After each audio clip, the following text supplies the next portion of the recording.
Hemos querido visitar el CEIP Melilla, que desde luego es el heredero de uno de los colegios más emblemáticos de esta zona de la ciudad, un colegio municipal, uno de los nuestros que siempre hemos cuidado con mucho cariño y que tiene unas instalaciones muy mejorables.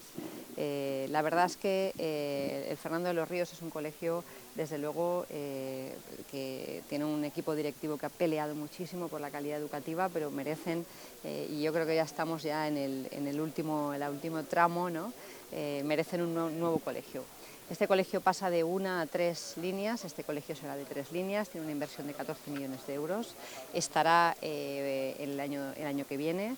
Estamos a contrarreloj con la empresa, porque es verdad que hemos tenido una serie de incidencias, la principal vinculada a la infradotación presupuestaria que dejó el anterior equipo de gobierno. Hemos tenido que incrementar la partida presupuestaria en un 27%. Para nosotros este centro es fundamental y desbloquear el Planificant ha sido un reto absoluto para el Ayuntamiento de Valencia, ¿no? Porque en los últimos 8 años no ha habido ni un solo colegio nuevo en la ciudad de Valencia. Ese Planificant lo hemos incrementado de forma muy considerable en este equipo de gobierno, llegando a los 70 millones de euros. Hemos desbloqueado todas las obras. El año pasado arrancó ya el Carles Salvador. Y además les tengo que comunicar que mañana llevaremos la propuesta de adjudicación de las obras del Santo Ángel de la Guarda.